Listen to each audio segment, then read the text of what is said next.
It's cavetalkradio.com and the Cave Talk Radio app. It's great to have you aboard. Gary Ayd with you. And it's going to be really, really exciting today. A lot to get to. A lot of really good stuff. Really, really cool. Big weekend in the NBA. Got a lot of basketball today. Going to have Mark Welch, who is a new guest with us later today. Of course, we have the question of the day. But first, let's get into the New York Knicks. The Knicks won their Game 4 matchup with the Cavaliers. They're up 3-1. I'm actually surprised at how much they are dominating this series. It's not a big surprise to me that they've won at the Garden. The Garden is electric when the Knicks are good and it's the playoffs. It is one of the greatest home court advantages in all of the NBA. And so it's no surprise that the energy of the crowd has been a factor. All the players are saying it. It's no surprise. I'm surprised at the fact that the Cavaliers weren't able to win one of the games, though. I thought both games would be really close, or one might be a blowout, one might be close. But I thought the Cavs were good enough where they would win at least one of these games or win both at home, one of the two going into the series. Obviously, they lost game 1, which was a huge one to lose. They won game 2. The Knicks have won games 3 and 4, looking to close it out later in the week. But I'll tell you this. The Knicks were saved yesterday by a guy who scored 1 point. Hartenstein had 1 point, but he had a bunch of key rebounds, a couple of key blocks. He changed the energy of the game right when the Cavs were on a big run. They're probably their best stretch of basketball during the course of the game. He comes in and really rights the ship. I think Cleveland might have taken a short time lead. I don't remember exactly the sequence, but I do remember the Cavs really playing well, really being on top of things. And then all of a sudden, Isaiah Hartenstein comes in, gets a couple of key blocks, gets a couple of key rebounds, changes the energy. And then what can you say about RJ Barrett? I mean, he had probably his most important game as a Knick. I'm watching this game, and Jalen Brunson had a pretty normal game for him. He had a very productive game. But there was a stretch, during that stretch, that got turned around by the play of Hartenstein, by his energy. There was a few plays back to back where, to me, Brunson looked like he was just taking really, really bad shots. He finished with a good stat line. He finished with a good shooting numbers. So if you just look at the box score, you're going to be like, Gary, what are you talking about? But if you watched this game, there, particularly in the third quarter, there were stretches where the Knicks just did not look good. The Cavs outscored them in that quarter 26-19. And during that time, Brunson was forcing a lot of shots, a lot of bad shots. And I made a post, something to the effect of that if anyone else was doing this on the Knicks, the fans and the media would be all over the person. If it was Julius Randle, forget about it. We'll get to him in a second. But for whatever reason, Brunson can do no wrong. So Knicks fans are cool with him taking those bad shots. But Hartenstein really turned this game around. Brunson, then to his credit, turned his game around, did finish 11 for 22. So he had a good game in the end. He had a really bad third quarter, as did a lot of the Knicks. But Isaiah Hartenstein, to me, was the difference in this game. He really was. He had 1 point, but he made such a huge difference. 2 steals, 2 blocks, just really changed the energy in a short period of time. But the story is RJ Barrett, 9 of 18 from the field. Didn't make any threes. And that's what people want to get on him about today. But he scored 26 big points and really was that second option. Josh Hart also had a big night. And now it's time to talk about Julius Randle. Look, Julius Randle is the best player on this team, but he had a rough game. There's no question about it. He was 3 of 10. Tom Thibodeau kept him on the bench in the fourth quarter when the Knicks kind of pulled away and finished off the game. That took a lot of guts by Thibs, so give him a lot of credit for that. Ultimately, though, this team's going to need Julius Randle to go any further. They really are. I mean, they're going to beat Cleveland. They're up 3-1. Next game, though, will be in Cleveland. So that I would imagine this thing is wrapped up in 6. I don't see, after what I've seen in games 3 and 4, I don't see the Cavs winning on the Garden floor. I don't know if the Knicks can close it out on the road in game 5 in Cleveland. I think survival mode kicks in. I can see Donovan Mitchell having one of those Herculean games. He did not have a good game in this one. That would concern me going into game 5 if I'm the Knicks. You expect a guy like that to have pride and to try to bounce back. Mitchell was just 5 of 18 in this one for 11 total points. I expect the Cavs to win game 5 on an emotional recharge from Mitchell going back home to Cleveland. But then I think the Knicks finish this off in 6. But yeah, good job by Thibs going with the hot hand. Sometimes that's hard to do. It takes a lot of guts. It takes a lot of gumption as a coach. But ultimately, I think it's a really, really good thing to see. I really do. Um, yeah, you know, the other thing, um, I just don't know about this bench. That's the big thing. Um, I think that this bench for the Knicks is gonna be a problem. I think ultimately they're gonna have failures. They're gonna have. I mean, look, this bench in this game is a perfect example. Hartenstein side, who again he only had 1 point. This whole bench had 9 points in 46. No, what is that? 40, 60, 65 minutes of combined action. They scored a total of 9 points. That's not enough. I think Obi Toppin stinks. I think he's just a run of the mill guy. I think he has no discernible, unique qualities about him. He reminds me of the forward version of someone like Justice Winslow. Just a guy. Just a guy, nothing else.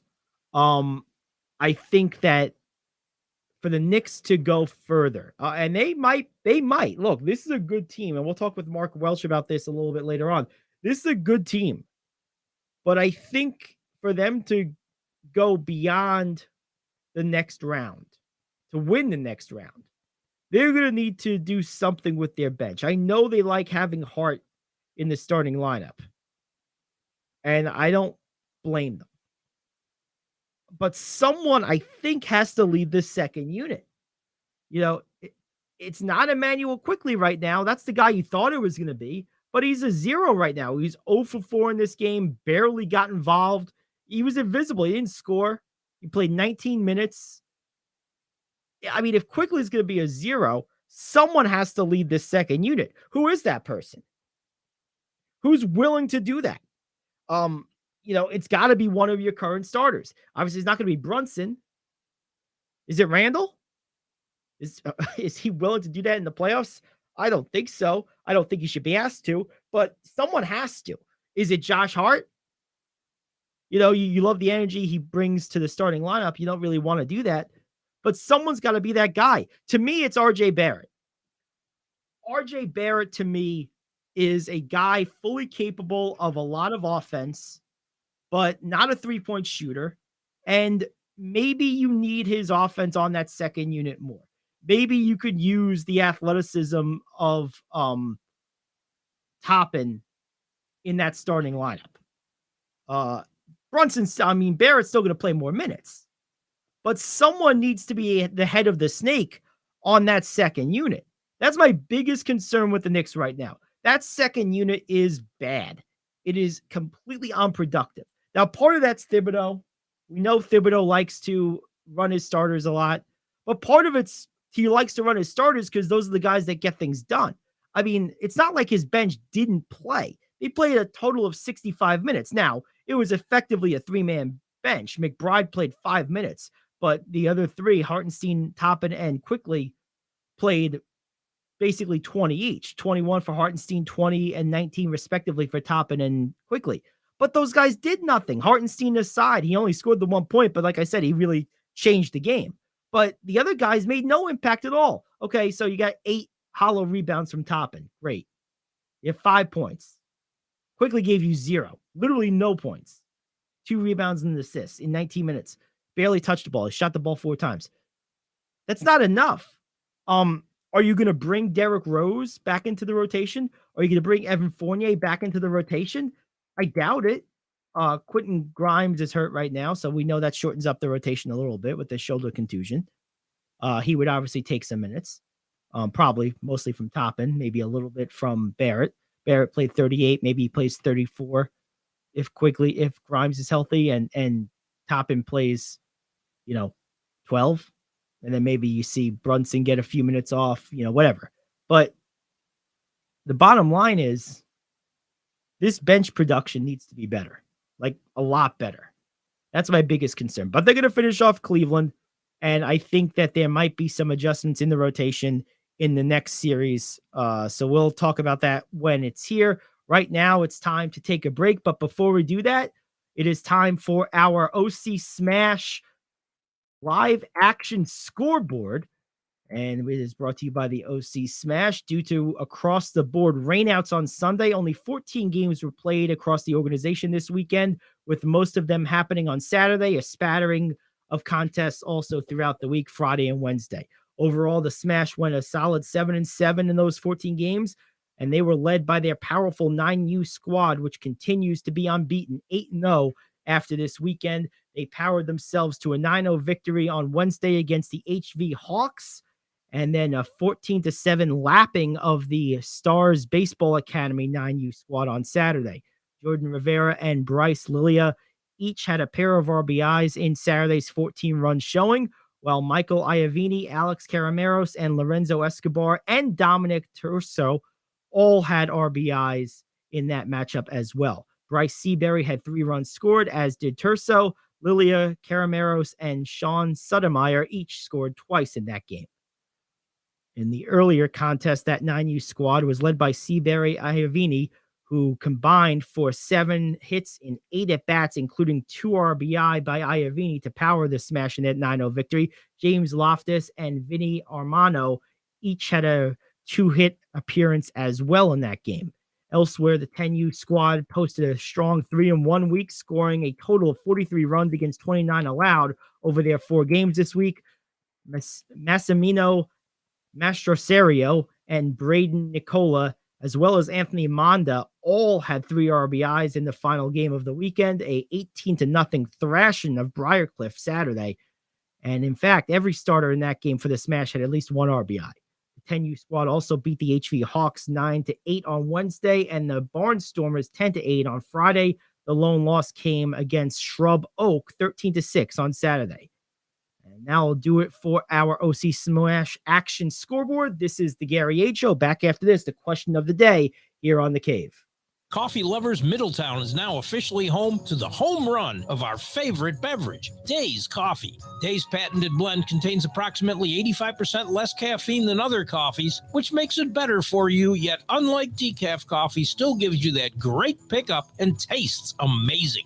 Formulated by a retired cancer pathologist, Dr. Grant Lee, Days Coffee is fermented with a patented enzyme that until now required a complex and thus expensive sourcing and production process. With Dr. Lee's formulation, this enzyme's great health benefits can now be brought to your cup quicker, easier, and cheaper than ever before. Here's how you get a hold of this game-changing cup of joe. Go over to RadioOnlyDeals.com and get a $4 gift certificate to Days Coffee for just $2. That's RadioOnlyDeals.com to buy your single-use digital gift certificate for Days Coffee. RadioOnlyDeals.com. That's RadioOnlyDeals.com. Enjoy the preferred coffee of the Gary Ayd Show. Enjoy Days Coffee.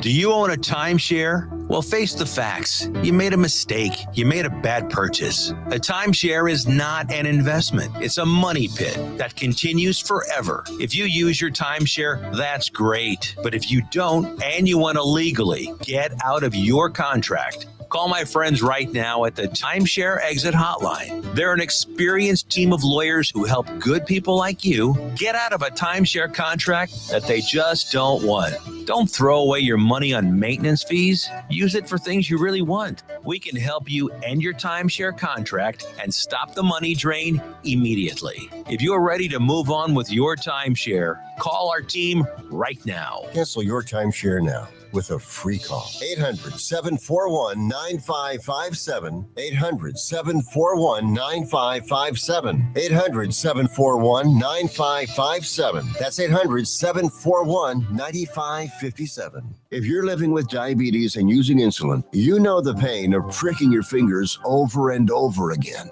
Ouch! Well, by wearing a small remote device called a continuous glucose monitor, or CGM, you can reduce the pain of pricking your fingers. If you administer insulin 3 or more times per day or use an insulin pump, call now and learn how a CGM can help you. Painless. No more pricking my finger. No finger pricks. Convenience. They delivered it free and they took care of all the paperwork. You can reduce pain right away. Plus, it's accurate, easy to use, and helps you spend more time in range. And if you have insurance, you can get a new CGM at little or no out-of-pocket cost. Call now and get free shipping of your new CGM. Plus, we'll bill your insurance for you. 800-826-5884. 800-826-5884. 800-826-5884. That's 800-826-5884.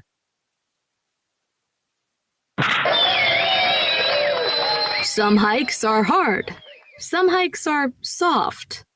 I am KO, back in 1 minute with your sports question of the day. Would you like to hear better for as little as 10 cents a day? Now you can with the all-new Audion hearing aids. The average hearing aid lasts about 3 years. Ours, at only $99 a pair, means you're paying as little as 10 cents a day to hear better. And to make things even better, we'll give you a 45-day money-back guarantee. Skip the doctor and get hearing aids delivered straight to your door. We've eliminated all the middlemen to offer you a factory direct price of only $99 a pair. Join over 300,000 people just like you who took advantage of our 45-day trial offer. Now you can hear better too for just 10 cents a day. Call now and order your $99 pair of Audion hearing aids with a 45-day money-back guarantee. Plus, get free 3 to 5 day shipping. 800-226-1471. 800-226-1471.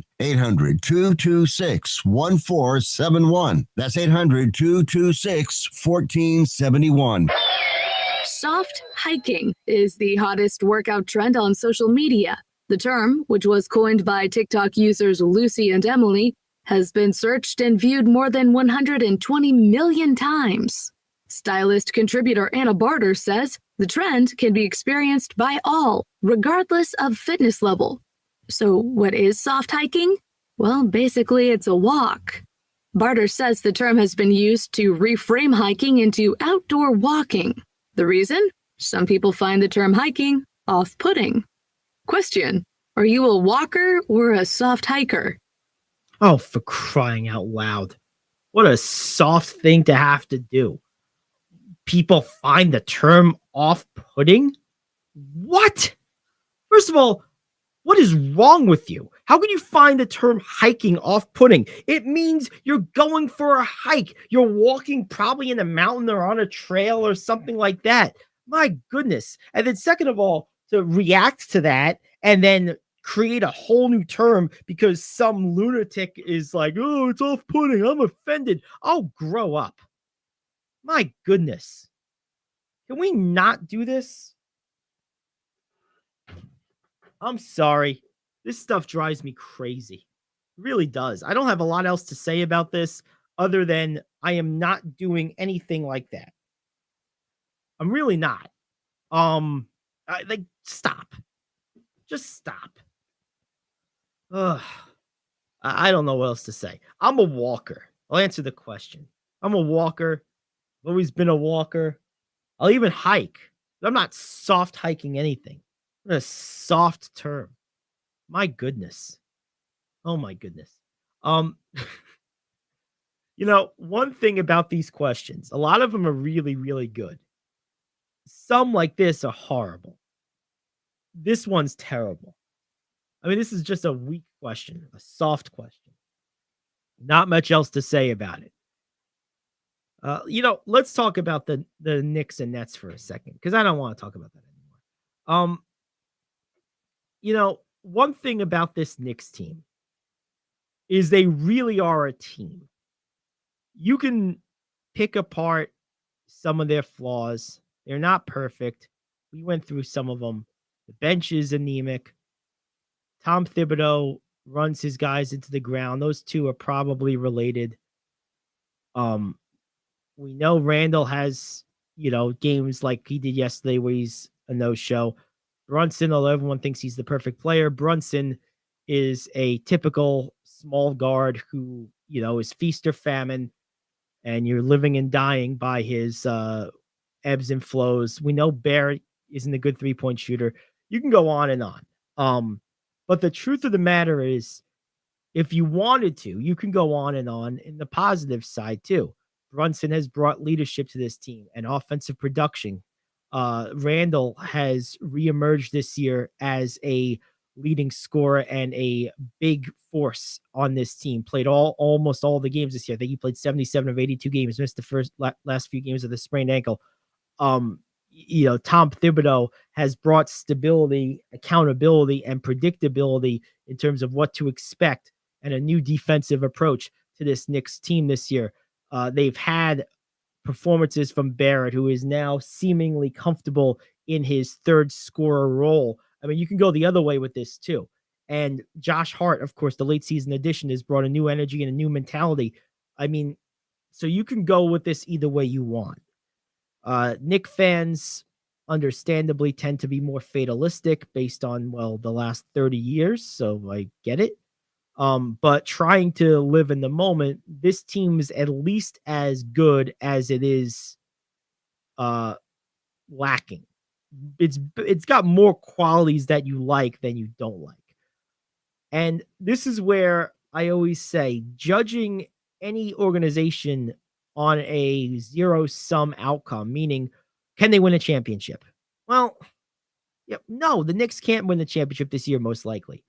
But that doesn't mean it's not worth pursuing. That doesn't mean it's not worth trying. Doesn't mean it's not worth enjoying. This is the problem I have with the whole championship or bust mentality and culture, is it leaves so much enjoyment on the table because there's so many Knicks fans that are gonna be, I guess, not as engaged as they should be with such a good team, because they're gonna say, well, they can't beat the Bucks, they can't beat the Celtics, they can't beat the Sixers. Or whatever. And all that might be true, but you still want to watch it. I still want to watch it. It's frustrating. It really is. This is the most enjoyable Knick team, I would say, since the late 90s. I really would. I think this is as good of a Knick team as we've had since then. All right, let's take a break. We'll come back. Coming up next, we're going to do a full NBA roundup. That's what's on tap around the corner. The Gary Ayd Show here on The Cave. Do you own a timeshare? Well, face the facts. You made a mistake. You made a bad purchase. A timeshare is not an investment. It's a money pit that continues forever. If you use your timeshare, that's great. But if you don't, and you want to legally get out of your contract, call my friends right now at the Timeshare Exit Hotline. They're an experienced team of lawyers who help good people like you get out of a timeshare contract that they just don't want. Don't throw away your money on maintenance fees. Use it for things you really want. We can help you end your timeshare contract and stop the money drain immediately. If you're ready to move on with your timeshare, call our team right now. Cancel your timeshare now with a free call. 800-741-9557. 800-741-9557. 800-741-9557. That's 800-741-9557. If you're living with diabetes and using insulin, you know the pain of pricking your fingers over and over again. Ouch! Well, by wearing a small remote device called a continuous glucose monitor, or CGM, you can reduce the pain of pricking your fingers.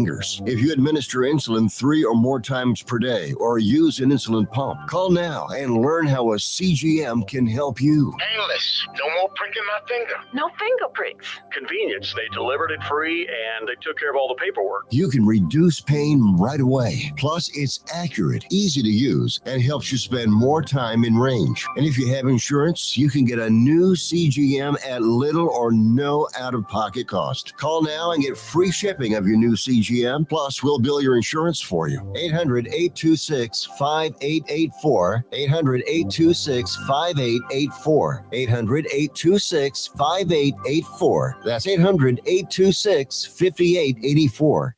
Do you want to save money on your next flight? Then pick up the phone and call. That's right, call. Because the best prices are not online. They're with SmartFares. See, SmartFares has special deals with the airlines. When they have unsold seats, they use SmartFares to fill them. So you get airline tickets at crazy low prices. They have access to great prices and discounts at over 500 different airlines, plus 300,000 hotels and rental car companies. Their prices are too low to publish online. With the extra money you'll save, you can book another trip or treat yourself to dinner or shopping. So stop searching all of those travel sites to find the lowest price on your next flight. Let one of our SmartFares expert travel agents find the best price for you. Call SmartFares today and get ready to see the world with a fat wallet. 800-370-2460. 800-370-2460. 800-370-2460. That's 800-370-2460. Come on, you watch the news. Be prepared to pay more taxes. Then if you owe back taxes or haven't filed in a few years, get ready. The IRS, the largest collection agency in the world, will be coming after you with the power to collect taxes by any means they want to. Hey, they can freeze your bank account, your passport, even padlock your business. Good times. Look, if the IRS claims you owe them $5,000 or more in back taxes and they're coming after you, don't panic. Call my friends at Get a Tax Lawyer first. Their job is to negotiate with the IRS and save you money. They're experts at it. That's all they do, and you can trust them. In some cases, they have reduced a $50,000 tax bill to less than $1,000. If you owe the IRS $5,000 or more in back taxes, call now for a free consultation. Call 800-649-8617. 800-649-8617. 800-649-8617. That's 800-649-8617. All righty, let's do a full roundup here on the NBA. We'll see what happens. We got comments, though, in the chat here on Facebook. Dylan says the Knicks, just like LeBron, are getting bounced in the second round, no matter who they play. I disagree. Look, right now, let's see. What would the bracket be? Let's see. Let's pull up the NBA playoff bracket. NBA playoff bracket. All right. Here we go. Let's see here. Okay, so the Knicks would play the winner of the Bucks and the Heat. I got to tell you something. The Bucks are in trouble right now. If Giannis isn't healthy, there's a very good chance that the Heat win that match. I mean, as it is, they're up 2-1. And they're not a normal 8 seed. So there's a chance that the Heat win this thing. I still think, if you ask me to predict, I would still say I think the Bucks find a way to win it. But look, Giannis's absence is concerning. It really is. They won the one game without him. They made 25 threes. So look, if they're gonna make shots like that, they'll probably win. But he remains questionable for the next game, which is game 4. So I don't know. But I'll tell you this: if the Heat manage to win, if the Bucks win, assuming Giannis is healthy by the time of the next round, the Knicks aren't beating the Bucks. I agree with that. If Giannis is healthy. If Giannis isn't healthy and they manage to win anyway, the Knicks might have a shot. And I think the Knicks would beat Miami if Miami finishes this up because of an injured Giannis. So I don't agree with that. I think the Knicks, if they play a lame Milwaukee or they play Miami, which also, by the way, is missing Tyler Hero, I think they can win that series. I really do. I don't think they're that far off from beating Milwaukee if Milwaukee doesn't have a healthy Giannis. And I think they would beat Miami, period. Even if Hero were playing. If you told me that was going to be a playoff matchup, I would say I think the Knicks are the better team. I would. Now, let's go through some of the talking about the Lakers. Look, the Lakers still have work to do, obviously. They got to get past Memphis, but they're up 2-1 with one more coming in LA. This is an important game 4 for them. If they win game 4 and take a 3-1 lead, they're going to win the series.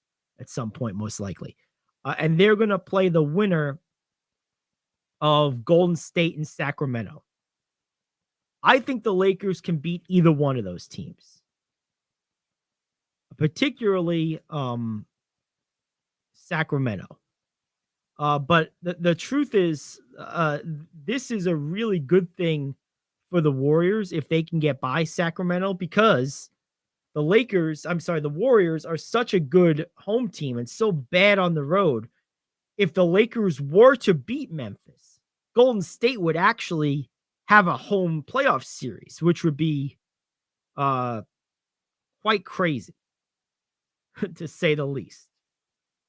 So, and the winner of Phoenix and LA, which will be Phoenix, they're up 3-1, is going to take on the winner of Denver and Minnesota, which again will be Denver. They're also up 3-1.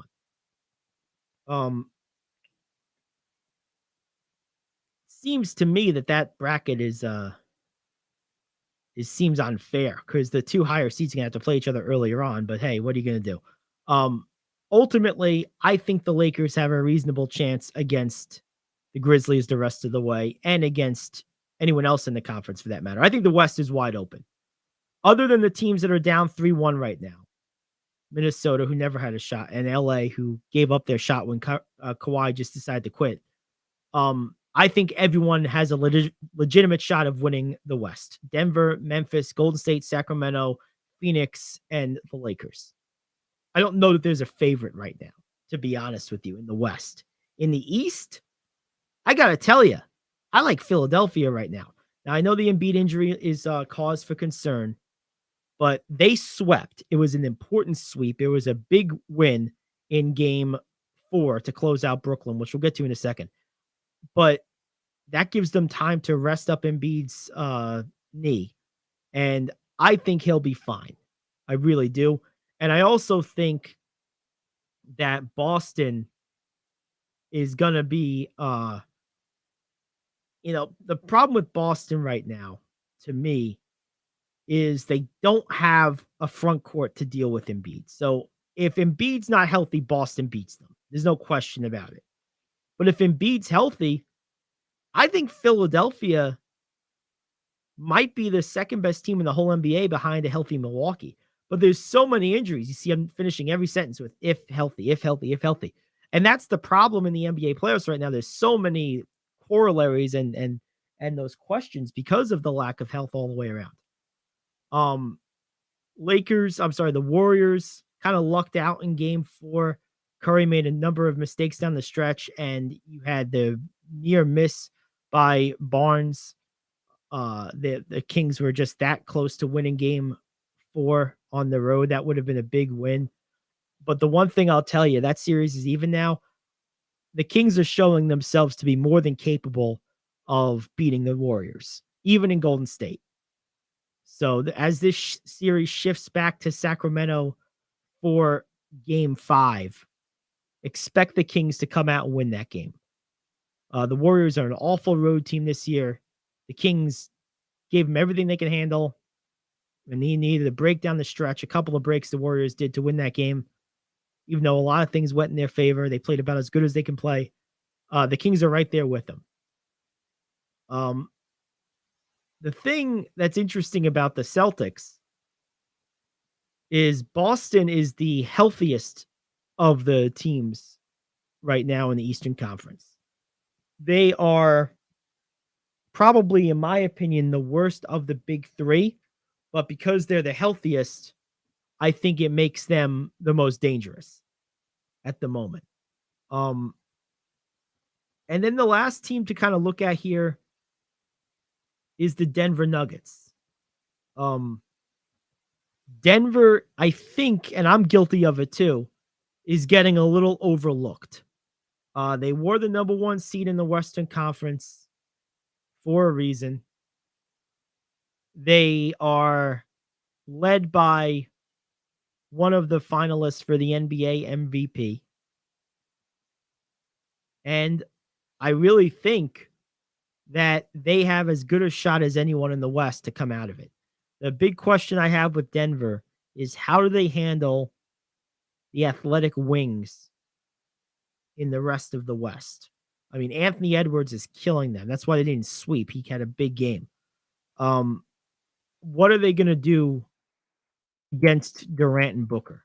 How are they going to handle those two?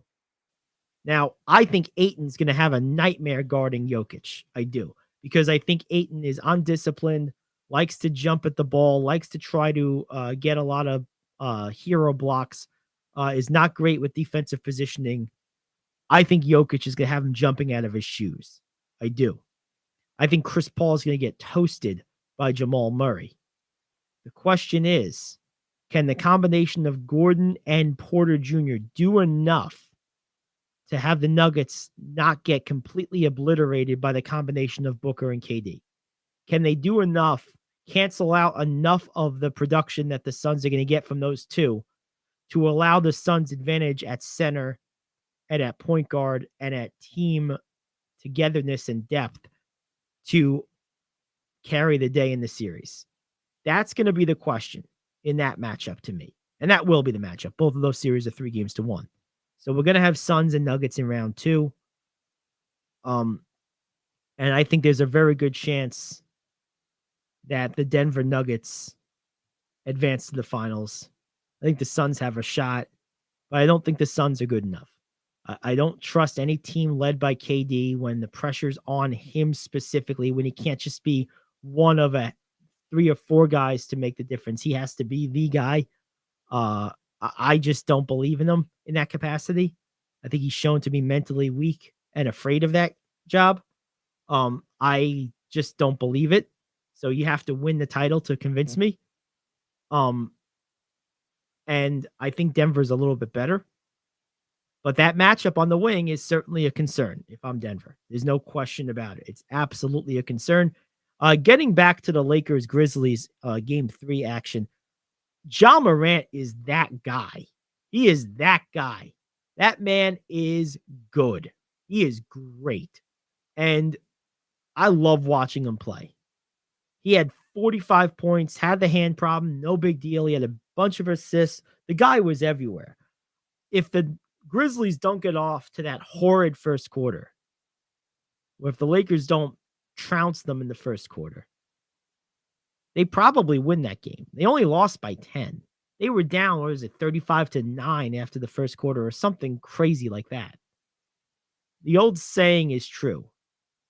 You can't win a game in the first quarter, but you can lose it. The Memphis Grizzlies lost this game in the first quarter. They're going to look back and think to themselves, man, we let one get away here. But one thing we got to remember, if you're a guy, just a dude like Dylan Brooks, don't poke bears. You're going to get eaten. You're going to get run off. And then he goes and he kicks him in the jewels because he's getting frustrated. And then he comes out and says, the media is making me out to be a villain and this, that. No, dude, you're doing that yourself. This reminds me a number of years ago, 15 or so years ago, Raja Bell, who was a rough equivalent on the Suns, the Steve Nash Suns, that Brooks is on this team. Better shooter, better spot-up shooter, but basically a defensive player. He ran his mouth against Kobe Bryant. Kobe came out and gave him the business the next night. You run your mouth against LeBron James and you're Dylan Brooks, you're going to get the business, and you got the business. And you were getting the business, so you wanted to get out of the business, so you kicked the guy in the balls so you can get ejected. Please. Weak sauce. Totally weak. Look, LeBron, and the thing I love about LeBron's response is it was a non-response. He didn't come out here and try to play a certain way to prove a point. No. He just went out and did his normal thing. 25 points, 50% from the field, 8 assists, 5 rebounds, whatever. Like, he just played his normal LeBron game and got the W. And afterwards, he's like, I don't need to prove nothing. My resume speaks for itself. And of course it does. I mean, the whole thing, Dylan Brooks is such an idiot. He's such an idiot. Really just, I mean, I'm all about trash talking, but I like when it's LeBron talking trash to KD or KD talking trash to Giannis or Luka Doncic talking trash to Jimmy Butler. Like, Give me a star talking trash to another star. Then I'm in.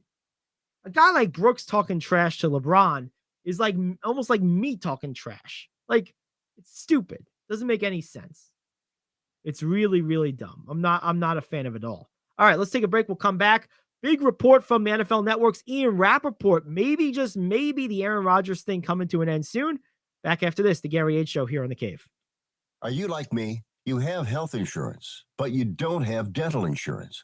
Do you need to get to the dentist right away? Maybe you need an implant or some other major service. Well, I found a dental insurance plan that's just right for you.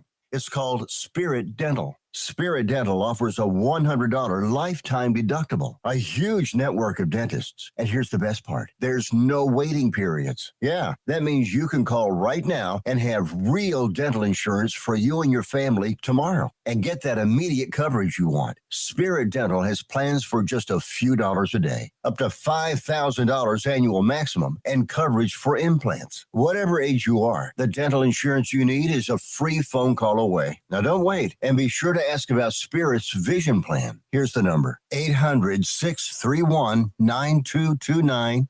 800-631-9229. That's 800-631-9229. Hey friend, life happens and you need money. What do? You call the special toll-free number we're about to give you. We will send you a link to your phone with details on how you can loan up to $5,000. Couldn't you use $5,000 to pay for your rent, pay grocery bills, get your car repaired, or whatever you need? It's up to you. We don't care. We're just here to lend you the money. And we'll lend people money with good, bad, or no credit at all. Of course, some terms and conditions apply, and you'll see those on the link we're going to send you. So if you need up to $5,000 maybe as soon as the next business day, call this number right now. We will text you a free link with details. Paid for by Money Mutual. Call 800-586-7112. 800-586-7112. 800-586-7112. That's 800-586-7112. What's going on? All right, we're back on the Gary Ayd Show. Good to have you aboard. Gary Ayd with you. And Ian Rappaport of the NFL Network is reporting that the Jets and the Packers, after a couple of weeks of dormancy, are now re-engaged in Rodgers trade talk. And the expectation is that they will get the deal done maybe over the next week, at least according to Rappaport's reporting. The holdup has been and continues to be a question of what is fair compensation. The Jets and Packers both believe, for different reasons, that they have the other over a proverbial barrel. For the Packers position, they believe the Jets' whole offseason hinges on the acquisition of Aaron Rodgers. It does. The Jets, meanwhile, believe that the Packers just want to be done with the drama and move on from Rodgers. I'm sure they do. But here's the thing. I think the Packers have a better position here than their Jets do. The Jets need to get Aaron Rodgers at this point. They've brought in guys because of Rodgers. They have all but cast aside Zach Wilson because of Rodgers. They have no other real backup plan other than Rodgers.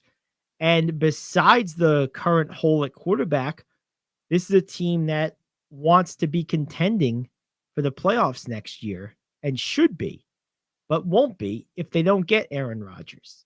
So the fact of the matter is, I believe the Packers do have the leverage here, and I don't believe they have to get rid of Rodgers now because they've been talking about it for 100 years. They've been talking about trading this guy for 5 years.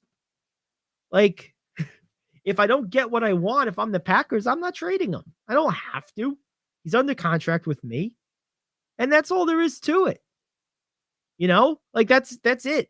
So I understand the argument that the Jets are making, you know, the whole distraction and the drama, and you don't want to, you know, have to deal with this in season. And I can get it what they're trying to do, but it seems like the Three Little Pigs and the Jets are trying to build their house out of straw. And to me, the Packers have some bricks. They really do. The Packers have the better position here. Yes, I want to move Aaron Rodgers at this point if I'm the Packers, but I don't have to. The Jets have to get him. They have to. I mean, unless you're going to tell me they're going to somehow pull a Houdini and grab Lamar Jackson, then fine. But short of that, what are you going to do? I mean, what do you really like? Honestly, what's the plan here? You're going to go with Zach Wilson? His confidence was destroyed by his own ineptitude, and then you just piled on by basically, moving on from him, right? So you're going to go back to that well? How's that going to go? How are the veterans going to receive that? How's anyone going to receive that? Are you going to go with Joe Flacco? I mean, I would rather him than Wilson at this point. I mean, if you don't get Rodgers, what are you doing? You're going to draft another quarterback? How's that worked out for you? When was the last time the Jets drafted a good quarterback? Never. Like, ever. I mean, even Namath was, he was on the Jets in the AFL, right? The NFL Jets have never drafted a good quarterback, ever. Like, never. We're going to start that again? Are we going to get one right eventually? No, you're not. Like, what are you going to do? You have to get Aaron Rodgers at this point. They say, well, he's 40 years old, blah, blah, blah. So what? You don't have a quarterback on your roster right now. So even if you only get him for 1 year, you're more likely to have success in that 1 year than you are over the next 3 without an answer at that position. And who is the other answer? Like I said, if you could get Lamar Jackson, awesome. You win. Good job. But short of that, Aaron Rodgers is by far your best option and really your only option. So I don't think the Jets have a lot of leverage in this. I really don't. They have designs on being a playoff contending team, as they should. They have all but sold season tickets based on the promise of acquiring Aaron Rodgers. They've brought in receivers to his liking. I mean, all that's left is you got to get Aaron Rodgers. They have to. The Packers don't have to move him. Probably better that they do, but they don't have to.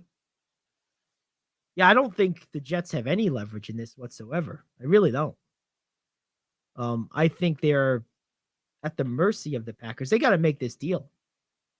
They really do. Now, would I give up 3 first-round picks for Rodgers? Probably not. Would I give up 1 and maybe 2 4s or 3 and a 4? Or 1 and a 2? Yeah, I probably would. Because let's be honest about it. It's not like the Jets draft great all the time. Now, they've been drafting better, quarterback aside, since Joe Douglas took over. There's no question about it. But I'm still not in love with the thought of trading away. Stockpiling draft picks, and trusting us. I'm not there yet. Few more years, Joe Douglas. Few more years. So we'll see. Anyway, I think this will get done. Rappaport's a good reporter. His information is usually solid. So I think this does eventually get done. But, I mean, this idea that the Jets are playing some type of hardball, thinking they have a similar position in this, I don't think so. I disagree with them. I think they are absolutely back against the wall here. They don't have another option. I really don't believe they do. I mean, who are the other free agent quarterbacks? Who else is available? Let's see. So looking at the list, I just pulled up a list real quick.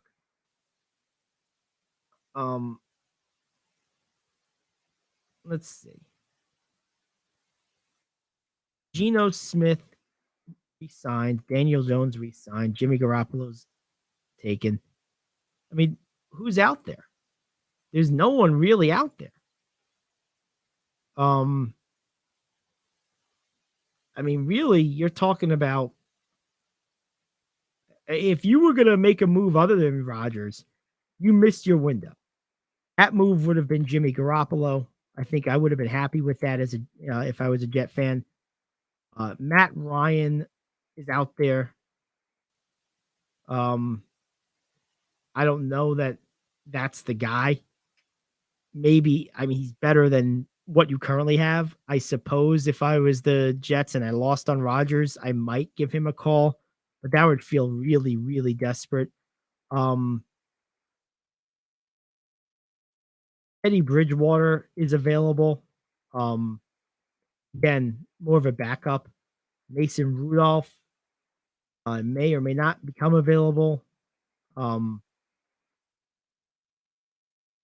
I don't know. I just think there's really no good answer here.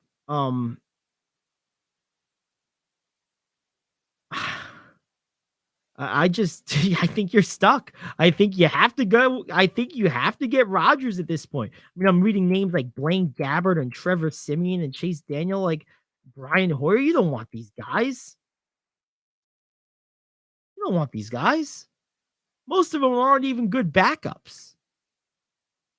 Go get Aaron Rodgers. Stop playing games. Stop pretending you have leverage. Stop dragging this out. Go get the deal done. And then quickly find yourself a new quarterback project. Look, if you want to go and draft a quarterback in the second round after acquiring Rodgers or something like that, fine. You're going to need to develop a young guy at some point, or we're going to be back here, whether it's the next year, 2 years, 3 years. Rodgers is not going to play forever, right? He is 40 years old or thereabouts.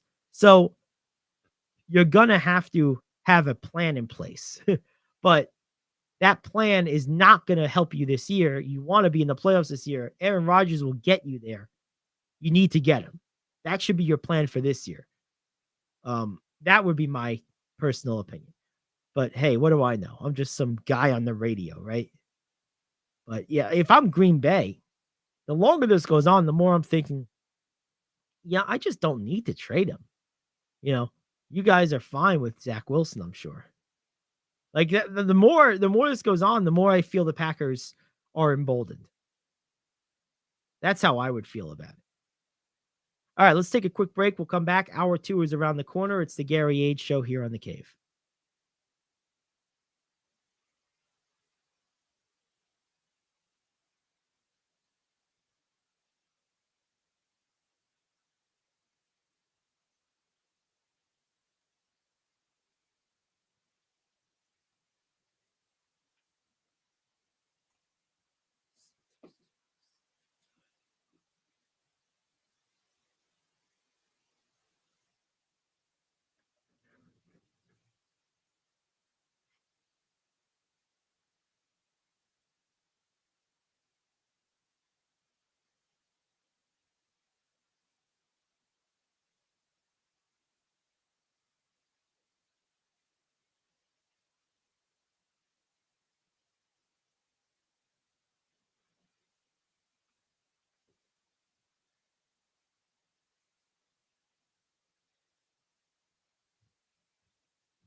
Alrighty, welcome back to the Gary Ayd Show here on the Cave, cavetalkradio.com and the Cave Talk Radio app. Great to have you aboard. Gary Ayd here with you. And before we get into hour 2, it's time now for a action scoreboard update. OC Smash in action over the weekend. Played a total of 14 games. All right, there we go. All right, so now with that said, here is your OC Smash action scoreboard update. 14 games over the weekend for the Smash, 7-7 in those 14 games. A lot of rainouts across the organization, but the organization, I should say, was led by the play of their 9NU squad, who continues to remain unbeaten after winning a few more games over the weekend. They are now 8-0. And they had a 9-0 victory on Wednesday against the HV Hawks 9U squad, as well as a 14-7 doubling up of the Stars Baseball Academy 9U team. And that last game was on Saturday. Jordan Rivera and Bryce Lilia each had a pair of RBI in that 14-run showing for the Smash. Michael Iavini, Alex Carameros, Lorenzo Escobar, and Dominic Turso also are batted in runs in that game for the Smash. Bryce Seabury had 3 runs scored that night, as did Turso. Lilia, Carameros, and Sean Suttermeyer each scored twice.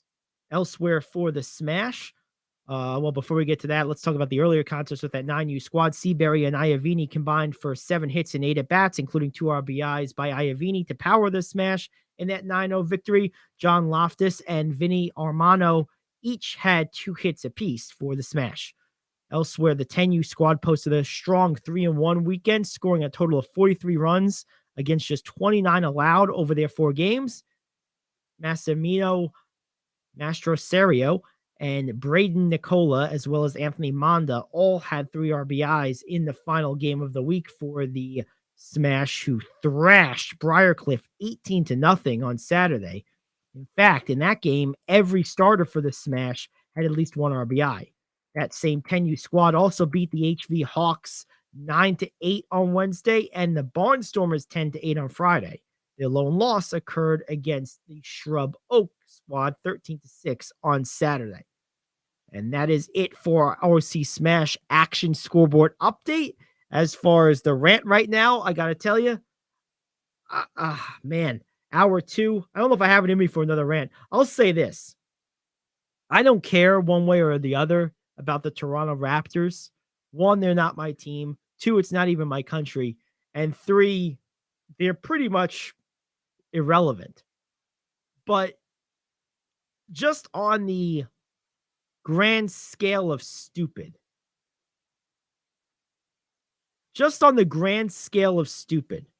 what I saw from them in firing Nick Nurse is just beyond the pale. I mean, he just won Coach of the Year, last year, I think it was? He's won them a title just a few years ago. In what way did this team underachieve? Looking at this roster, in what way did they not maximize their pretty average talent? Yeah, Siakam's good. Scotty Barnes is good. Fred VanVleet's good. Precious Chua's good. These guys are all pretty good. You know, a couple of them will make a few all-star teams. Siakam, probably Barnes. But are any of them great? Do you feel this team underachieved? I don't. Who are they better than? Who in the playoffs are they better than? Like that's the question. Atlanta is the definition of average. Are they better than Atlanta? Probably not. Are they better than this version of Brooklyn? That's probably the best comparison. Because, obviously Brooklyn had a whole different ball game because of the mega changes in season. I get that. So it's not like this team that's Brooklyn's now fielding necessarily qualified for the playoffs. The combined 2 teams, more so the Durant-led teams. I get that. But even on paper right now, are you comfortable saying that as presently constructed, the Raptors are conclusively better than the Nets? I'm not. Maybe they might be a little better, or they might not be. It really depends on who you like more. I think the best player across any of these teams is Bridges, probably followed by Siakam. Then I would probably say, guys like Barnes and Dinwiddie are pretty comparable. Maybe Van Vliet's a little bit better than the next guy. So maybe they're a tiny bit better than Brooklyn, but Brooklyn just got swept. So what? So you're going to go in, make the playoffs instead of missing it and get swept? Are they better than Atlanta? No. They're certainly not better than Boston, Cleveland, New York, Milwaukee, or Philly. Are they better than Miami? I don't think so. So what was the grievous sin that Nick Nurse committed that led you to firing him? Or is this just about hiring Udoka? Let's be real about this. Let's just call it what it is. Masai Ujiri is obviously a black man. Udoka is a black man. Nurse is not. Is race a part of this? I don't know. I'm asking the question. But it's a question worth asking. You know darn well they would ask it if it was reversed.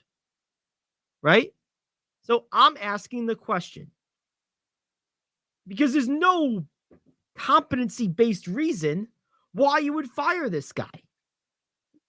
There was no, just by the way, before you get all crazy, there was no competency-based reason to fire Dwayne Casey either. He won Coach of the Year, and you fired him. Do I think that the Raptors would have won the title the year they won it with Kawhi, with Casey instead of Nick Nurse? Yes, I do. I think Nick Nurse is a fine coach. I think Dwayne Casey's every bit as fine a coach as Nurse. Either one of them would be a proud addition to any competent franchise. Why they got rid of both of them blows my mind. I just don't understand it. I really, truly don't. And, okay, so you're going to bring in Udoka. Okay, fine. Ime Udoka is a great coach.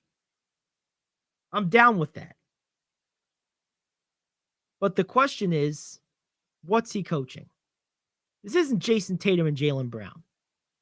And I think maybe Toronto thinks they have the younger version of that. I think they probably believe Siakam and Barnes should be on that level. They're not. Siakam is nowhere near the offensive player Tatum is. Scotty Barnes is nowhere near the defensive player and the two-way great player that Jaylen Brown is. Now, there's some upside there with Barnes. He's not the best version of himself yet. I get that. Maybe Siakam has a little room to grow too. But so do Tatum and Brown. They're not old. What are they, 25, 26, 24? Something like that? I think Brown's a year or so older. Guys, what are you doing? This is this type of stuff that bad teams do, that teams that chase do. This wasn't your problem. Your problem was you don't have a center. You have no one to guard the bigs in the Eastern Conference. No one. You don't have enough shooting. You don't have a clear number one. You don't have, I don't think, a defined plan to improve those areas. What do you want Nick Nurse to do? He did the best he could with a, average roster. If I were to rank in the Eastern Conference all 15 rosters, I bet you the Raptors are right around 7 or 8, right in the middle, the perfect definition of average. Right off the bat, Bucks, Sixers, Knicks, Cavs, all 4 of those teams, better rosters. The teams that they're going to be bunched up with: Miami, Brooklyn, Atlanta, Toronto. So Milwaukee, Boston, Cleveland, New York, Philadelphia, all better rosters. That's 5. I knew I missed one. The ones they're going to be bunched up with. Yeah, because you got Miami. We'll go Milwaukee, Philly, Boston, Cleveland, New York. I think those 5 teams definitely have better rosters. Then you're going to bunch them up. Brooklyn, Atlanta, Miami, Toronto. Those 4. So that's 9. Toronto falls somewhere in those 4. And by the way, that may not be for long. I know they were awful this year. But if Detroit gets Wembanyama and Cade Cunningham comes back, that could be an interesting team in the next couple of years. But right now, as it stands, looking at today, let's not add speculation, just looking at today, if you line up the Eastern Conference rosters 1 through 15, we know 8 of them make the playoffs. How far down do you go before you get to Toronto? You're definitely going 5 deep. Then there's 4 organizations in that 6 through 9 range that you could probably have discussions about. So if you want to put Toronto at the top of that, they have the 6th best roster in the East. I'm not putting them at the top of that. I think Atlanta's roster is better. I think Miami's roster is better. I'll probably put them at 8 or 9 because I kind of think Brooklyn's roster is about as good as theirs. I like Bridges more than I like the other guys. But even if I want to give them the benefit of the doubt, I'm putting them as the 8th best roster. Max. I'd probably go 9. But I could see 8. You're going to fire a guy who didn't make the playoffs to get killed in the first round with the 8th or 9th best roster in the Eastern Conference?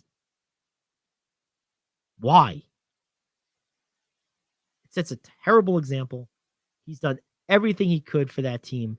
I had every confidence in his ability to turn it around, to coach the next group. You needed to make your roster better. When's Masai Ujiri getting axed? Huh? What about him?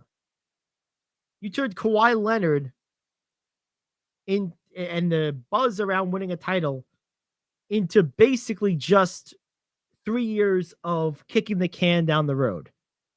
What have you done in the last few years to appreciably upgrade this team? Okay, you drafted Scotty Barnes. Great. Someone's going to draft him. What else have you done? Where else are you improving this roster? Fred VanVleet's gotten a little bit better. He was already there. That's coaching, not executiveship. Pascal Siakam, you could say he's improved a little bit. If he has, again, that's coaching. Where have you improved the roster? I don't see it. It's not the coach's fault.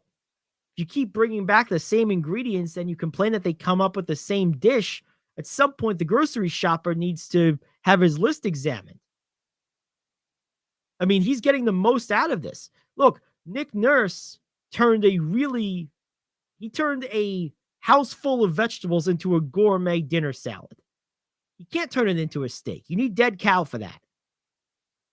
Masai Ujiri has to go out and hunt. He has to go bring back some real meat here.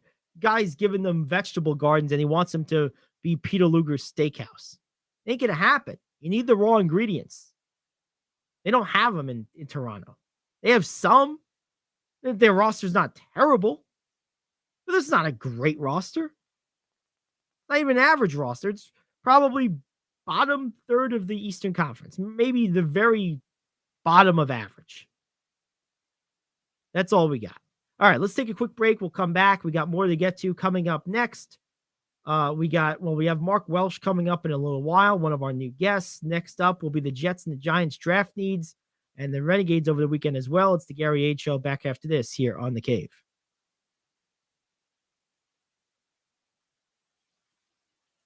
Do you want to save money on your next flight? Then pick up the phone and call. That's right, call. Because the best prices are not online. They're with SmartFares. See, SmartFares has special deals with the airlines. When they have unsold seats, they use SmartFares to fill them. So you get airline tickets at crazy low prices. They have access to great prices and discounts at over 500 different airlines. Plus 300,000 hotels and rental car companies. Their prices are too low to publish online. With the extra money you'll save. You can book another trip or treat yourself to dinner or shopping. So stop searching all of those travel sites to find the lowest price on your next flight. Let one of our SmartFares expert travel agents find the best price for you. Call SmartFares today and get ready to see the world with a fat wallet. 800-370-2460. 800-370-2460. 800-370-2460. That's 800-370-2460.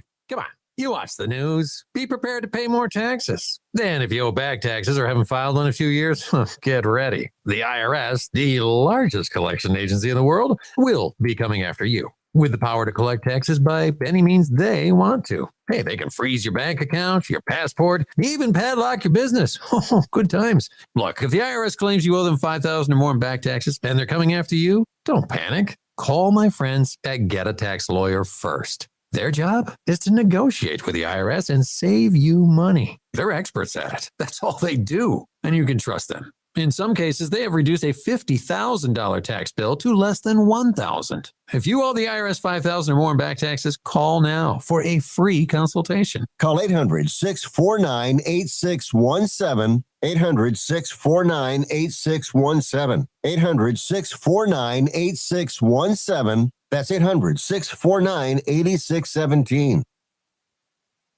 All righty, we're back here on the Gary Ayd Show here on the Cave. Great to have you aboard. Let's take a quick look at the Hudson Valley Renegades, who sit at 10-5. They are second in the High A Eastern Division, North Division. They had a pretty good last couple of days. Let's take a look. Going back to the start of their series with Rome, they have won 4.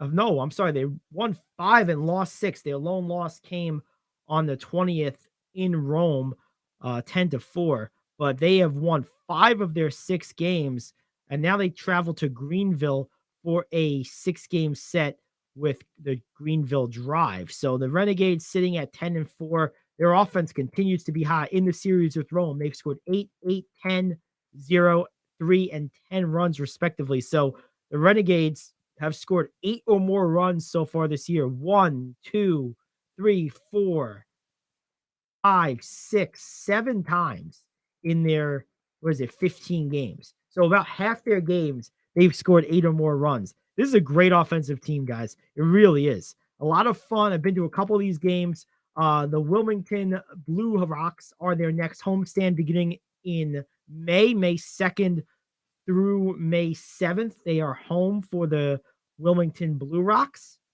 and then they go on the road against Aberdeen again after that. So a lot of cool stuff going on. Really, really good stuff with the Renegades. Of course, we'll talk with their play-by-play man, Joe Vasile, in our weekly spot later on this week on Thursday to be exact. So there's that. All right, let's turn our attention to the NFL. The Giants and Jets draft needs. Draft is coming up. A couple days away. What are we looking at? I really honestly think that the Giants desperately need receivers. Of all the different positions that they could upgrade, I think it's receiver that is most important. And according to mock drafts, the Giants are picking 25th in round 1, 57th in round 2. They have a draft pick in every round. They have 2 in the 5th and 3 in the 7th. They have a lot of draft picks. Let's take a look. Where are they going? I think the Giants need to go receiver. I really, truly do. Their quarterback situation is not great.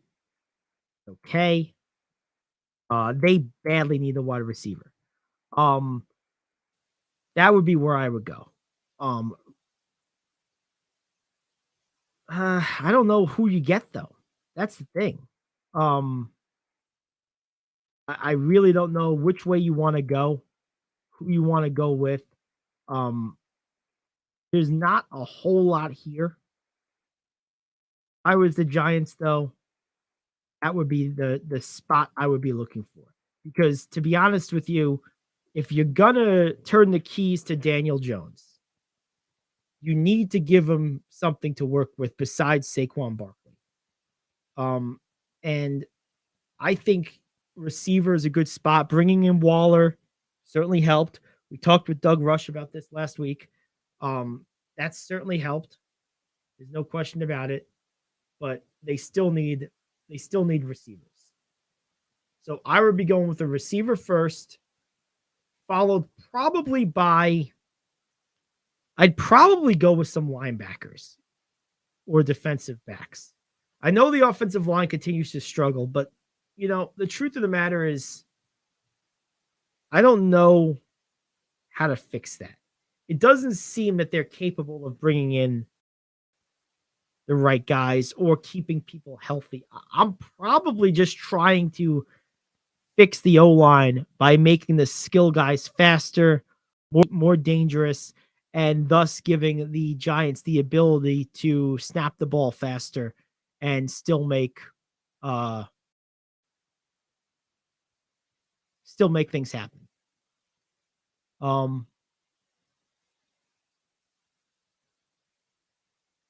There we go. All right. So that would be one thing. The second thing I would do if I was the Giants, besides linebackers and besides receivers, then I probably would go offensive line. But I'm making that my third priority. I really am. I'm not making that a top priority.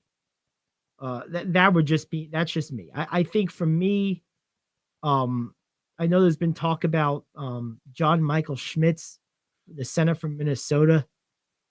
I don't want to go with a center with my first round pick. I really don't. I would rather go receiver there and then go linebacker in round 2, offensive line in round 3 or 4. I just don't feel it. The Jets, on the other hand, I think you should go quarterback in the second round. I wouldn't go quarterback in the first round, get the Rodgers deal done, but I think you go quarterback in the second round, find yourself a guy, and kind of go from there. First round, I think you kind of have options. I think you could also go receiver. You might also go pass rusher, maybe defensive line, maybe linebackers. I think the Jets don't have as glaring a singular need as the Giants do, other than, of course, quarterback, which is a big other, right? But assuming you eventually do at least temporarily fill that with Aaron Rodgers, I think the Jets have flexibility and can really go, in their estimation, best player available. Whereas the Giants, I think, would be foolish not to go receiver in round 1. I really do. And even if you think you're not going to be able to get a guy that you like at 25, then trade up. You need receivers. There's no one on this roster that can open up the defense. Zero. With both teams, that is the biggest, most glaring weakness to me, is with the receivers, with the Giants. Definitely the biggest one. All right, let's take a break. We're going to come back. We'll talk with Mark Welch. We're going to talk some NBA, New York Knicks with him, and we'll close things out with more basketball talk. Adam Silver talking about the business model of RSNs, regional sports networks. We'll let you know what that's all about and what he's maybe thinking on the other side of the break. But next up, it's Mark Welch. It's the Gary Ayd Show, coming back talking Knicks basketball here on The Cave.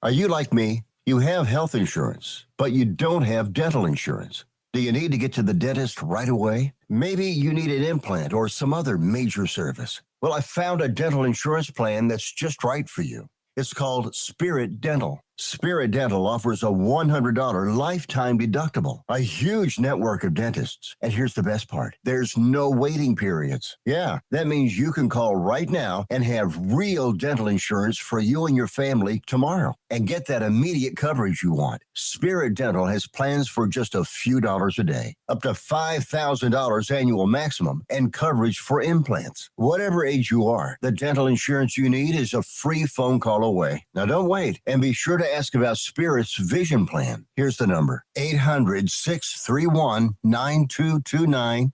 800-631-9229. That's 800-631-9229. Hey friend, life happens and you need money. What do? You call the special toll-free number we're about to give you. We will send you a link to your phone with details on how you can loan up to $5,000. Couldn't you use $5,000 to pay for your rent, pay grocery bills, get your car repaired, or whatever you need? It's up to you. We don't care. We're just here to lend you the money. And we'll lend people money with good, bad, or no credit at all. Of course, some terms and conditions apply, and you'll see those on the link we're going to send you. So if you need up to $5,000 maybe as soon as the next business day, call this number right now. We will text you a free link with details. Paid for by Money Mutual. Call 800-586-7112. 800-586-7112. 800-586-7112. That's 800-586-7112.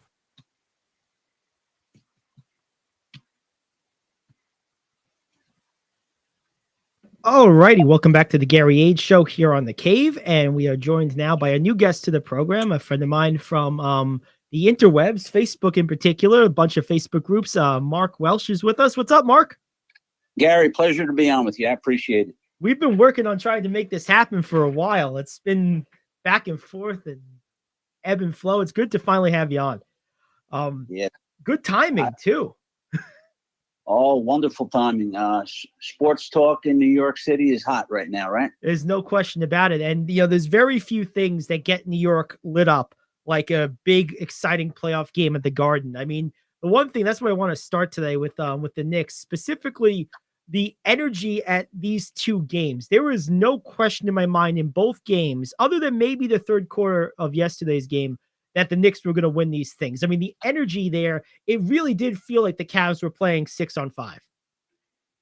Oh yeah, I had a good buddy who's in the Hoops Madness group with us on Facebook, Gary. He was at the game yesterday, Steve Smith. Okay. And he said to me this morning, he's been to many Knicks games over his years. He's in his mid-60s. He said the Garden was actually shaking yesterday, and the energy and excitement was off the charts. Oh, I mean, you could feel it even through the television. I mean, and you know, Josh Hart has played right into that. I mean, he's a role player, but this guy, there's certain guys that just fit certain teams. Like Draymond Green fits Golden State. This guy fits New York. He just belongs here with this group in this building. 100%. Couldn't agree more. You know, Gary, that I'm a diehard Villanova fan, right? So I've been following Josh Hart and Jalen Brunson for a long time now. And I've always said that Josh Hart is a glue guy. Mm-hmm. And the things that he does for the Knicks are all the intangibles, right? His lockdown defense on Donovan Mitchell, the assists, rebounds, when you need it, he takes charges. And he can make some big shots as well. You look at his line yesterday, right? 18.7 rebounds. I think he had 2 assists and 2 steals. And the biggest contribution he made was that he held Donovan Mitchell to 5 for 18 shooting. Yes. You know, it's interesting looking back at this game. I went through this kind of up and down. So let's do that real quick. A lot of good here. You love the energy. You mentioned Hart. Obviously, Brunson had his normal, really good game. But the one thing that I thought turned this game around, the guy who to me won this game for the Knicks in the late third quarter was Isaiah Hartenstein, who finished with 1 point. But his contributions with shot blocks, a couple of big ones in rapid succession, right when the Cavs were on a real good run, got a couple of offensive rebounds. I thought he brought the Garden back to life. He brought the team back to life, and then they took it from there. I thought his contributions in game 4 were enormous. No, I couldn't agree anymore, Gary. You know, Hartenstein, he's the type of player that doesn't get much credit, right? You don't see much about him written up. The media doesn't talk about him much, but you look at his effort on the court and what he brings. And I think that two-headed monster that the Knicks have with both him and Mitch Rob, they contest everything in the paint. It's like every loose ball when Hartenstein's on the floor.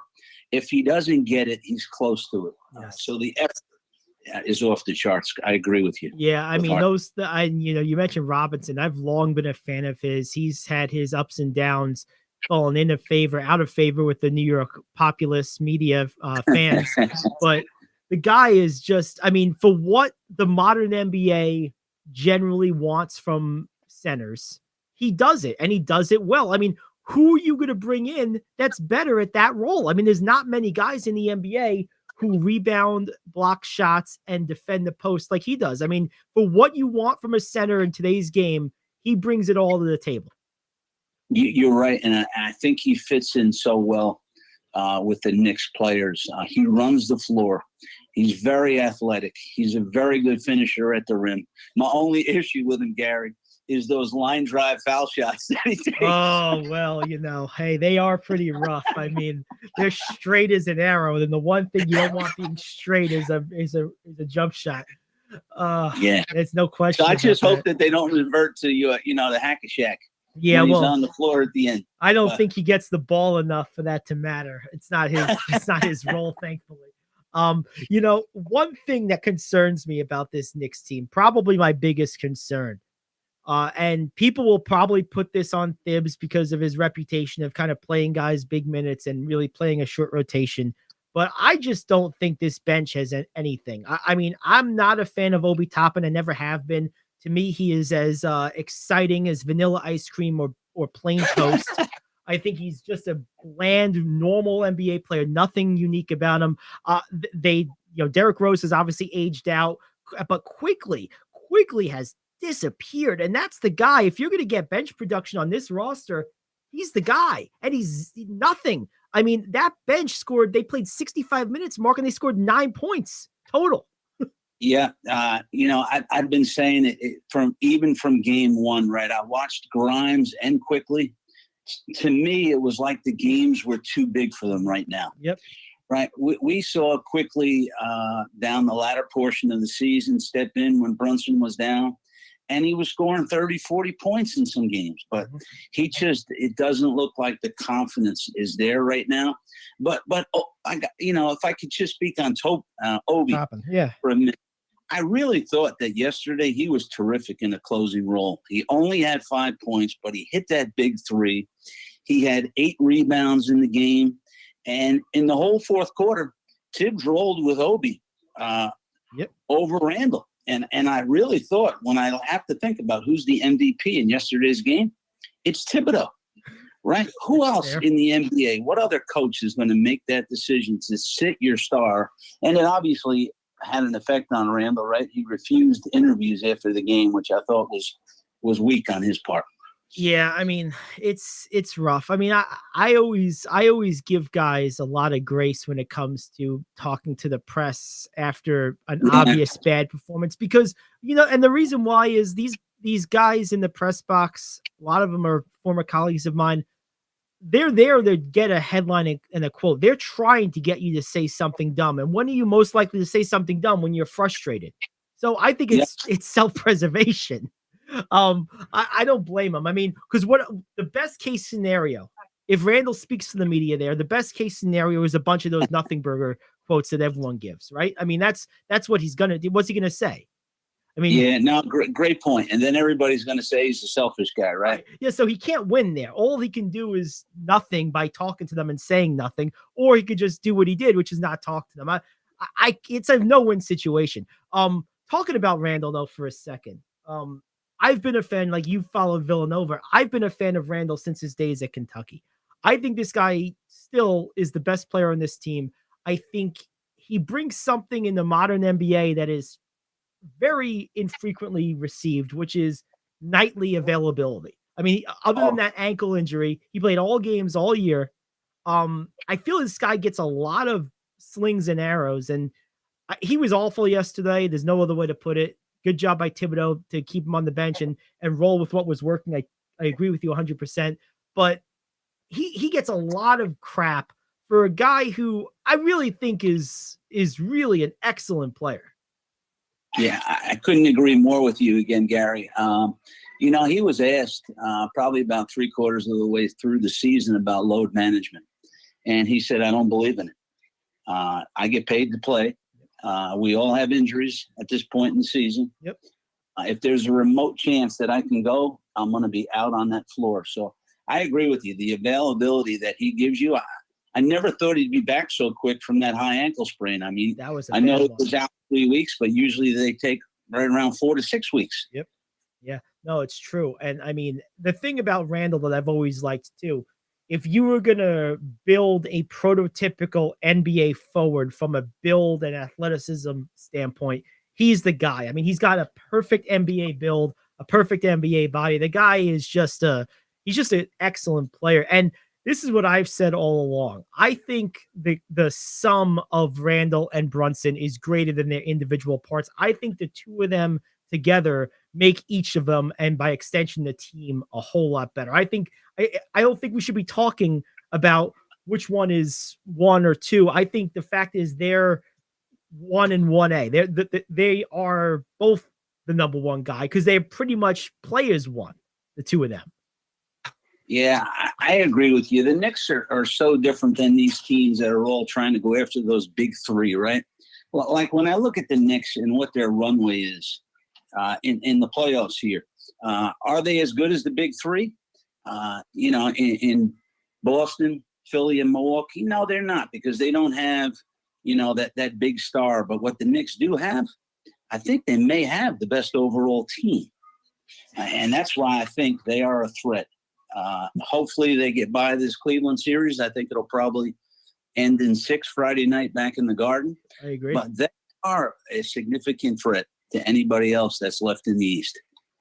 Yeah. I mean, look, the East has gotten very interesting, right? Because, I mean, you take a big picture, look at it for a second. You have Giannis. You don't know what his back's going to look like. And look, the Heat are up 2-1. That's certainly going to be a 6-game series at minimum.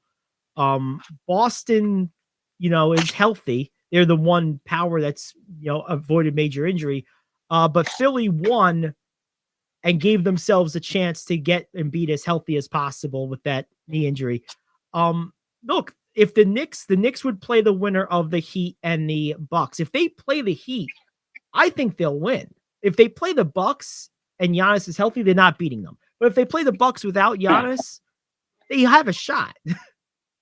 Yeah, I agree with you that they would take out Miami. I feel very confident about that. Milwaukee is probably the one team of the big three that I'd be less confident with the Knicks facing because of that big difference maker in Giannis. He's such a monster. I mean, if you look at the Knicks Boston this year, in the few times they played them since they acquired Josh Hart, he gives Tatum fits. Even though there's a significant height differential, he's just very physical. He's right up in the chest of these guys, like he was in Mitchell all day yesterday. Talking about the third one, I've really liked, and I feel like I've been on an island a lot this year with this. I think Philly is as good as anybody. I think Philly is a different version of themselves. I've never been a Harden guy. I love Harden in this current role he's playing. He's actually competing on defense. He's comfortable being the second scorer. He's still an elite playmaker. And Embiid is a singular mismatch for pretty much everybody. I mean, there's just no answer for a healthy Joel Embiid. Now, that's the big question. But, I mean, Robinson is probably the best option other than Giannis of anyone in the East to try to do something with him. But, I mean, let's be honest, Robinson's not good in space, and Embiid will take him out in space. I think Embiid, I'm with you on Milwaukee, but I think Milwaukee and Philly are both equally scary. I really like Philly a lot. Yeah. I think Philly probably played the best ball of any team in the NBA the last month and a half of the season. Yep. And Embiid, arguably the MVP this season over the Joker. I think he'll win it this year. I do. Yep. And what I really love, since I've been watching them more and more, not only is it Embiid and Harden, right, but it's Tobias Harris, right? It's Maxey. Yep. They have some great go-to guys, and I think Doc Rivers is probably doing one of his best jobs. Yeah, I agree. And I just the thing is in the era of the wing and the three, I think a younger audience is being reintroduced for the first time to what type of calamity a great post player can cause a defense. I mean, this was common knowledge 15 or 20 years ago. Anyone that watched basketball before like 2010 knows that a great post player collapses defenses, they kick it out, the ball swings around, and you work inside out. That hasn't been the case for the last 15 years. Embiid is like reintroducing a brand of basketball that those of us over a certain age very much remember. And I think I think some people are shocked by it because it's just, there's a lot of people that don't believe in Philly, but I'm telling you, a guy like Embiid, there's no way to guard him. No, yeah, you can't. And even when I look at the Knicks got big guys, right? Yes. You got Hartenstein and you got Mitch Robb, yep. But neither one of them. I mean, Embiid makes them look sick, like he does with most players. And you're right. He's really, his game is like a unicorn, right? Yes. I mean, things that he can do as a big man, like people used to say, oh, you got to get him down low. You got to keep him down low. That's where his game is. He can shoot from the outside as well. He's got a great touch. I think the one player I forgot to mention with Philly that I really like too, Gary, is another glue guy, and that's PJ Tucker. He doesn't stand out in the box score points-wise, but, he got 2 games ago, he pulled down 8 rebounds. Game before that, against the Nets, another 8 rebounds.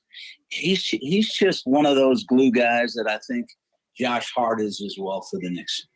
Yeah, you mentioned about PJ Tucker not standing out in the box score. No, he stands out of the box score. He never appears in the box score, but he helps them anyway. Yeah. He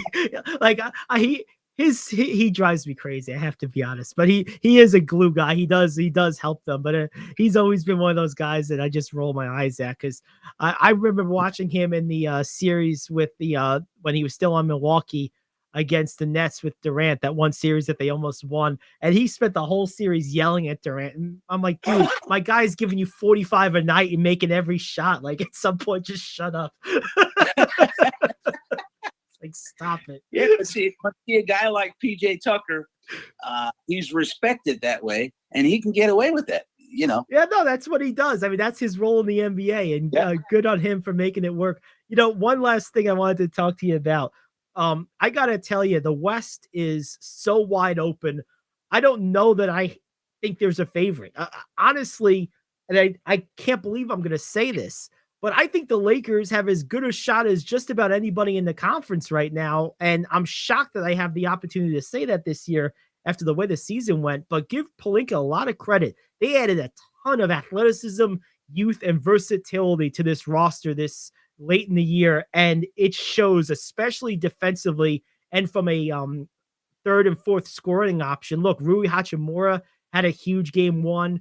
We've seen big games from Malik Beasley. I mean, this is a good Laker team all of a sudden, Mark. Oh yeah, 100%. And it hurts me to say it because I'm not a Lakers fan. I know it. Well, I'm not a Knicks fan, so I had to give you a little pain. I had to do the Knicks thing for a minute, so.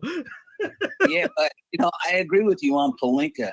He made the moves at the deadline, and really changed the makeup of this Lakers team.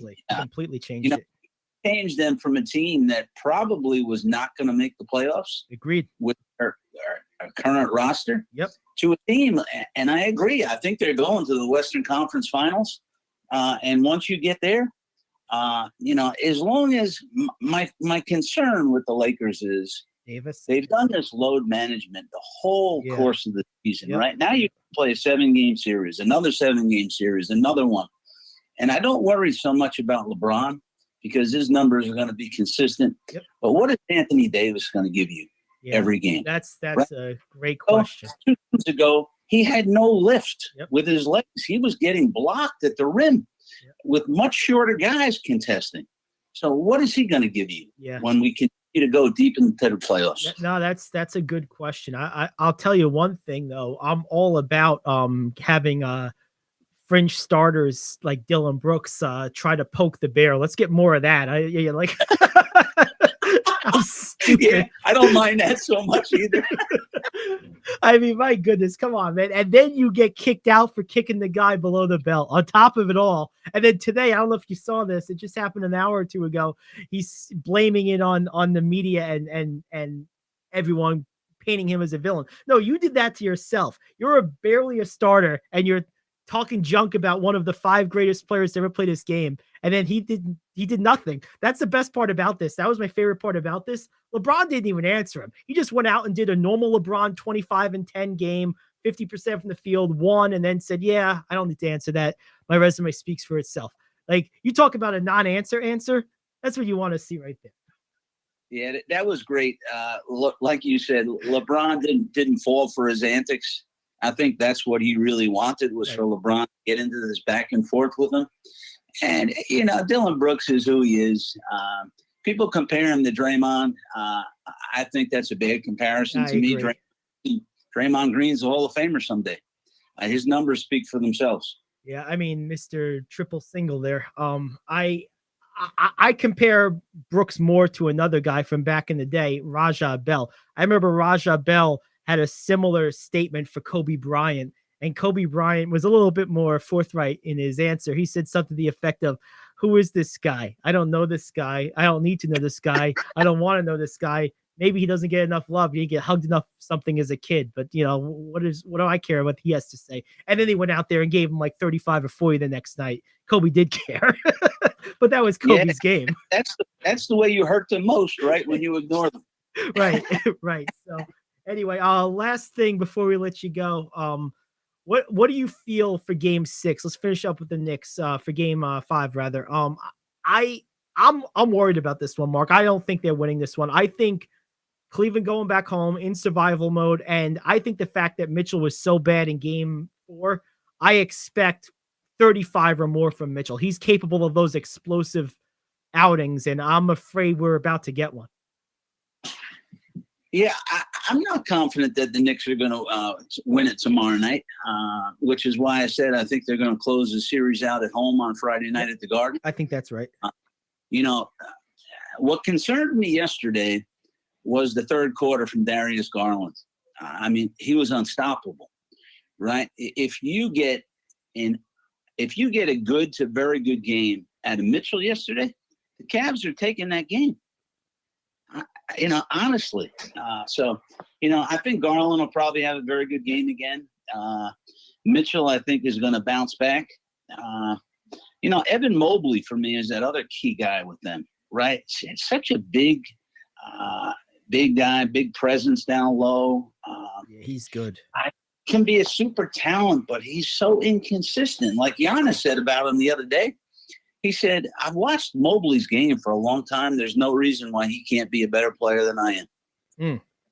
Wow. That was huge. But I'm not confident, like you said, Gary. I think it'll be, you know, hopefully on Friday. I'd love to find a ticket from somebody and get up to the Garden on Friday night. Yeah, that would be a heck of a ticket to get. I'll tell you what, bring some earplugs though, or you're gonna be hearing ringing noises for a week. Good stuff, Mark. And yeah, keep up the good work with the group. I know you guys you crested the 1,000 members, didn't you? We're very close to 3,000 members, and a group called Hoops Madness. Gary, thank you for being a part of it. You've been with us. I checked this morning since 2019. So yes. Thank you for your contributions. Yeah, it's fun. Check them out there. It's Hoops Madness, and it's Mark Welch. Good job, Mark. We'll see you again. Appreciate it, Gary. Thanks for having me. All right, man. You too. And there you go, Mark Welch. And that pretty much wraps it up for us today. Not much else to talk to. We were going to talk a little about the NBA and its RSN relationship, but I guess we'll do that tomorrow. That wraps it up for us. We'll see you tomorrow. It's the Gary Ayd Show here on The Cave.